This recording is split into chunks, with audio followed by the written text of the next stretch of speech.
Perdebatan Pancasila sebagai ideologi negara. Video ini dibuat untuk memenuhi proyek UAS mata kuliah Pancasila Program Studi Teknologi Pangan Universitas Pelita Harapan. Apa yang terlintas di pikiran Anda ketika mendengar kata Pancasila? Jati diri. Janji luhur.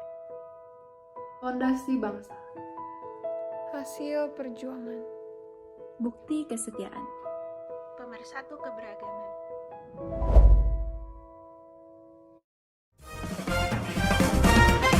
Halo teman-teman semua, selamat datang di talk show wawancara kali ini bersama saya, Adriel Renghat Heldi, dan rekan saya, Anessa Yuniar, yang akan nemenin teman-teman semua untuk menyaksikan talk show kali ini dalam waktu 10-12 menit ke depan nih.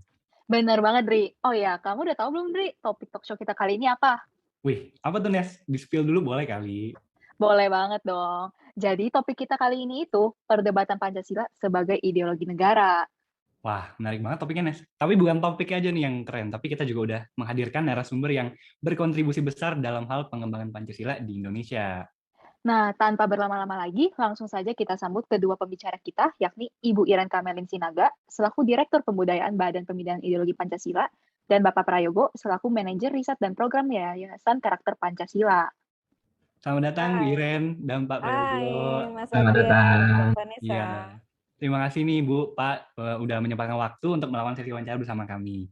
Nah, sebelum kita mulai ke pertanyaan-pertanyaannya nih, mungkin Bu Iren dan Pak Prayogo boleh kenalin terlebih dahulu nih. Mungkin boleh ceritain dikit juga mengenai Badan Pancasila di mana Bu Iren dan Pak Prayogo menjabat. Mungkin boleh dimulai dari Bu Iren terlebih dahulu? Boleh. Saya Irene Kamelin Sinaga. Dari judulnya udah kelihatan bahwa saya orang Batak. Karena di belakangnya ada Sinaga. Saya sebagai Direktur Pembudayaan di Badan Pembinaan Ideologi Pancasila, badan yang langsung di bawah Presiden, yang mengatur dan memberikan arah bagaimana cara strategi pembinaan ideologi Pancasila di Indonesia. Itu dari saya. Baik, terima kasih Bu Iren nih buat perkenalannya. Selanjutnya mungkin boleh Pak Prayogo yang memperkenalkan diri nih. Baik, nama saya cukup singkat, Prayogo. Saya putra Jawa, kelahiran Sumatera. Saya asalnya dari Oku Timur, Sumatera Selatan, tetapi sudah dari tahun 2004 saya menjadi warga Bekasi. Saya sehari-hari di Yayasan Karakter Pancasila menjabat sebagai manajer riset dan program. Saat ini saya juga lagi menempuh pendidikan S2 di IPB University, ngambil peminatan penyuluhan pembangunan. Mungkin sementara itu. Keren banget nih. Iya, keren banget nih. Untuk Saudari Syara, kita persilakan untuk menyampaikan pertanyaan pertama. Baik, terima kasih untuk kesempatannya. Jadi untuk pertanyaan pertama, saya ingin bertanya, menurut Bapak Prayogo dan Ibu Iren, apa sih yang menyebabkan ideologi Pancasila itu seringkali diperdebatkan sebagai ideologi negara? Mungkin boleh dijawab terlebih dahulu oleh Ibu Iren. Oke, baik. Thank you Syara. Kamu jawab pertanyaan pertama ini bisa 7 hari 7 malam. Tetapi mungkin saya singkat ya. Banyak sekali isu strategis tentang kenapa Pancasila ini sering diperdebatkan. Tetapi kalau saya bilang satu kuncinya, karena kita tidak tahu sejatinya Pancasila itu apa. Kita tidak paham sejarah Pancasila lahir itu apa. Sebelum kita merdeka, ada SIDA yang namanya BPUPK. Badan Persiapan Usaha Kemerdekaan. Di sana ketua daripada BPUPK bertanya, apa dasar Indonesia merdeka? Dan Soekarno menjabarkan dengan sistematis, bahwa bangsa Indonesia ini harus bertuhan dengan berkebudayaan, baru dia bisa berdiri sebagai bangsa. Bahwa manusia Indonesia ini bisa berdiri menjadi satu tanah air kalau dia merasa bahwa banyak suku di sini yang harus dianggap sama rata. Pancasila itu hanyalah nama, tetapi yang paling penting adalah nilai yang di dalamnya. Bukan judul Pancasilanya. Tetapi apakah syarat bertuhan? Ketika bertuhan maka kita tidak mau menyakiti tanah air kita. Ketika kita bertuhan, kita mau mewariskan sesuatu yang baik kepada generasi kita. Nah, inilah yang harus dimengerti oleh teman-teman semua. Kenapa Pancasila itu sering diperdebatkan? Karena kita tidak mengerti sejarah Pancasila. Karena kita tidak mengerti arti penting Pancasila. Karena kita tidak mengerti kalian lahir di Indonesia yang sudah diperjuangkan oleh orang-orang yang sudah meninggal. Oleh orang-orang yang sudah memberikan tanah air ini kita dengan merdeka. Dan salah satu yang diperjuangkan adalah Pancasila. Sehingga ketika orang mau mempertentangkan Pancasila, maka saya kira dia tidak mengerti, dia tidak paham kan Pancasila. Wah, ternyata seperti itu ya, Bu. Jadi kalau saya bisa simpulin, pertanyaan dari kenapa ada perdebatan terhadap Pancasila itu karena pada dasarnya kita tidak tahu sejatinya Pancasila itu apa dan bagaimana sejarahnya. Padahal sebenarnya Pancasila itu yang mempersatukan kita. Dan yang paling penting dari Pancasila itu bukan hanya namanya, namun nilai-nilai yang sudah digali dari nilai-nilai yang ada sejak dulu di Indonesia. Betul. Oleh karena itu, kita sebagai generasi yang kritis ini harus tetap melindungi ideologi Pancasila ini. Betul. Baik. Selanjutnya saya persilakan untuk Pak Prayogo untuk menjawab pertanyaan. Baik, saya pikir tadi Mbak Irin sudah sangat lengkap ya menjawab semuanya. Dan saya sepakat memang karena kita kan sangat beragam gitu ya. Kalau berdasarkan sensus penduduk tahun 2020, penduduk kita kan kurang lebih 270 juta jiwa gitu ya. Nah, kenapa Pancasila selalu diperdebatkan? Saya pikir tadi beberapa latar belakang tadi. Pertama, kita penduduk yang sangat besar, kemudian suku kita juga banyak, kemudian wilayah-wilayah kita juga sangat luas. Karena keragaman itu, keragaman suku, agama, ras, dan budaya. Selain itu juga ada pengaruh-pengaruh dari luar terkait tadi globalisasi ya. Kemudian tingkat intelektualitas juga gitu. Kita bangsa kita banyak yang orang-orang berpendidikan sehingga mereka juga bacaannya, kemudian literasinya juga sangat beragam sehingga informasi yang dari luar itu bisa mereka terima kapanpun. Nah, dari beragamnya literasi itu membuat mereka kemudian masuk begitu ya ke pikiran mereka sehingga perdebatan-perdebatan soal Pancasila itu selalu muncul. Tetapi saya kira itu tidak masalah gitu ya, sepanjang tadi Mbak Irin sampaikan kita paham benar apa itu Pancasila gitu. Nah, saya pikir saya sepakat orang-orang yang perdebatan itu adalah orang yang tidak tahu persis Pancasila. Kalau orang tahu persis, maka Pancasila adalah sebagai pemersatu. Pancasila adalah sebagai pengikat untuk kita bisa maju bersama, untuk bangsa kita bisa sejahtera bersama-sama. Saya pikir itu tambahan sedikit dari saya. Baik, jadi kalau saya bisa simpulkan jawaban pertanyaan satu tadi dengan singkat, ternyata perdebatan terjadi dikarenakan salah satu faktornya itu bangsa Indonesia yang sangat beragam, tapi kurang memahami inti dari Pancasila sebagai pengikatnya. Karena itu, kita sebagai orang Indonesia harus memahami dengan benar Pancasila itu apa, sebagai bentuk penghargaan juga terhadap Soekarno dan para pahlawan dulu yang telah bersusah payah membuat Pancasila. Caranya adalah dengan tetap mempertahankan nilai-nilai Pancasila itu. Baik, terima kasih untuk jawaban dari Ibu Iren dan Pak Prayogo nih dan Saudari Laura untuk tanggapannya. Untuk pertanyaan kedua, saya persilakan kepada Saudari Jasmine. Oke, baik. Pertanyaan kedua, menurut Bapak dan Ibu, apakah generasi muda zaman sekarang dapat menjadi agen perubahan dalam hal menyamakan perspektif masyarakat mengenai Pancasila sebagai ideologi negara? Mungkin boleh dijawab terlebih dahulu oleh Bapak Prayogo. Baik. Saya pikir sangat bisa ya, caranya bagaimana, yaitu kita menjadikan Pancasila sebagai karakter.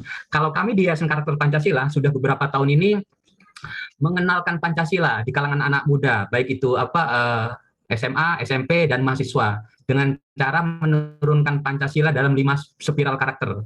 Yang pertama itu turunan dari sila pertama Ketuhanan Yang Maha Esa, yaitu bersyukur. Untuk menjadi pribadi yang bagus, menjadi pribadi yang berkarakter, hal pertama yang bisa kita lakukan adalah bersyukur. Bersyukur dengan apa yang saat ini kita miliki. Kemudian yang kedua adalah bercita-cita, turunan dari kemanusiaan yang adil dan beradab. Bercita-cita sebagai patokan ke depan kita mau menjadi apa. Jadi sebagai pribadi yang berkarakter, kita tanamkan cita-cita kelak kita menjadi bangsa yang maju, menjadi pribadi yang maju. Kemudian yang ketiga, turunan dari Persatuan Indonesia adalah bekerja keras. Bekerja keras mengupayakan apa yang tadi yang telah kita cita-citakan supaya kelak tercapai. Berikutnya yang keempat adalah bekerja sama. Sehebat apapun kita harus bisa bekerja sama dengan teman, bekerja sama dengan bangsa-bangsa yang lain. Kemudian yang kelima adalah berhijrah atau move on. Move on dari cara berpikir kita, move on dari apa yang selama ini mungkin membelenggu kita. Untuk menjadi pribadi yang bagus, menjadi pribadi yang sukses, kita harus merubah cara berpikir kita sehingga kelak mereka juga bisa menjadi agen perubahan. Saya pikir itu Mbak Jasmine. Oke, baik. Baik Pak, terima kasih atas pemaparannya. Saya setuju banget dengan pernyataan Bapak kalau generasi muda zaman sekarang itu bisa banget maju dan kemajuan itu bisa didukung dengan pemahaman dan penerapan kita akan karakter Pancasila itu sendiri ya Pak. Ya. Baik, selanjutnya saya persilakan untuk Ibu Iren menjawab pertanyaan kedua ini. apakah teman-teman sekalian bisa menjadi influencer bagi Pancasila ya? Seperti ini, kalau lihat populasi sensus penduduk 2020, artinya 150 lebih anak-anak muda. Sehingga ketika anak muda bersuara, maka inilah yang namanya modal sosial. Tapi kalau kalian tidak bersatu, maka tidak akan ada gerakan yang signifikan yang bisa kita lakukan. Sehingga akan lebih bagus ketika ada anak-anak muda yang bersatu berkolaborasi untuk mengaktualisasikan Pancasila. Kemudian ketika kalian menjadi seorang ilmuwan, apakah kalian menciptakan sesuatu yang memang untuk masyarakat Indonesia atau melakukan sesuatu yang bermanfaat mengenalkan Indonesia? Hal itu, jadi ketika kalian lulus nanti jadilah seorang ilmuwan, jadilah seorang pengusaha, jadilah seorang pegawai negeri sipil yang memang apa yang dibutuhkan oleh rakyat dan negaraku. Apa yang harus kuperbaiki nih? Simpul-simpul mana? Nah, inilah yang artinya ke depan kalian pemilik bangsa ini tuh kalian. Generasi kalian yang miliki bangsa ini. Generasi yang 50% ke atas dari jumlah populasi saat ini.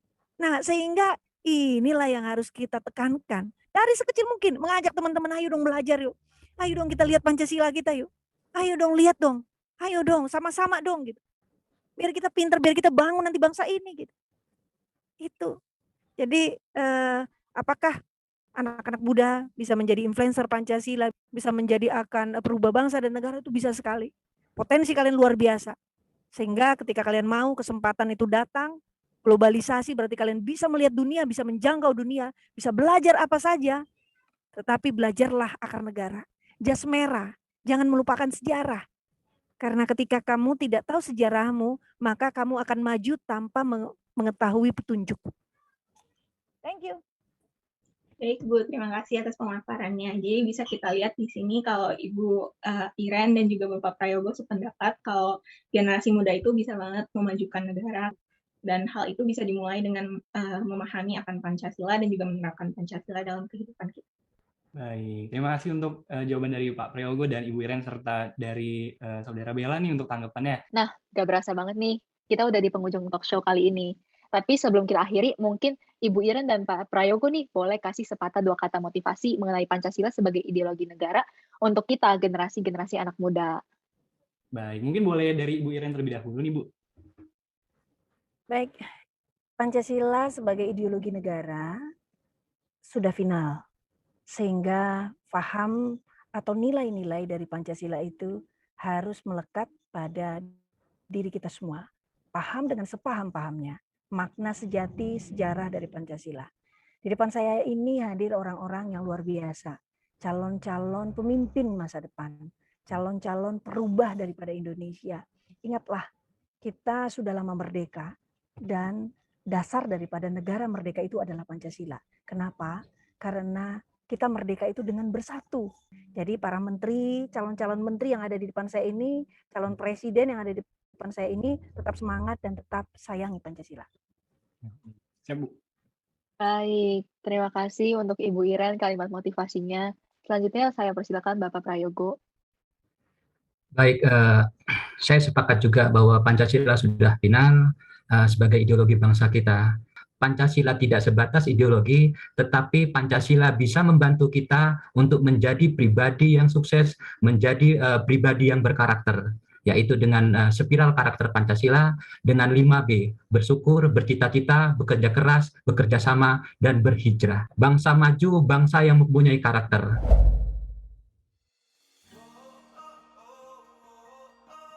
Indonesia memang dicipta dengan keberagaman. Mulai dari keanekaragaman ras, suku, agama, dan bahkan golongan. Namun, bukan berarti mustahil bagi kita untuk bersatu. Justru disinilah peran Pancasila yang sebenarnya. Yakni bila mana kita semua memiliki pandangan dan perspektif yang sama mengenai Pancasila. Disitulah kita akan merasakan persatuan di tengah perbedaan.